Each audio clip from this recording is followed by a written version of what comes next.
Hello friends, rocking জেনারেটার্স। আজ আমরা এসেছি মিদনাপুর ডিস্ট্রিক্টের তমলুক। আজ এখানে একটা খুবই সুন্দর রেজাল্ট এসেছে এই কাকিমার। তো আমরা কাকিমার বৌমার কাছ থেকে শুনবো যে কি রেজাল্ট এসেছে, একটু নিজের মুখে বলবেন। বলুন প্লিজ। নমস্কার।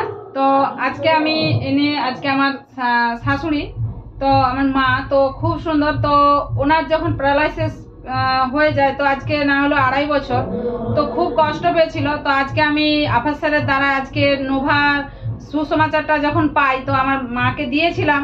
তো নোভা খাওয়ার পরে উনি ওঠা বসা করতে পারতো না, তো ওঠা বসাটাও করতে পারলো। এমনকি ডাক্তার বলে দিয়েছিল যে এনার কিডনিতে ইনফেকশন, তো পা হাত ফুলেও গেছিল। তো মা তো ভয়ে কান্নাকাটি করছিল। তো ওখান থেকেও দেখো, আমি তো মাকে রিলিভ করতেই দেইনি যে না তুমি নোভা খাচ্ছ, খাও, ও তো তোমার কিছুই হয়নি, আর রিপোর্ট তো আমি করবই না।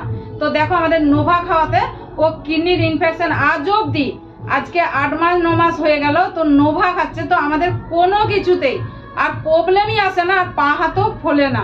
তো এত সুন্দর আছে। আচ্ছা, আর আপনারা কোনো ট্রিটমেন্ট করাননি?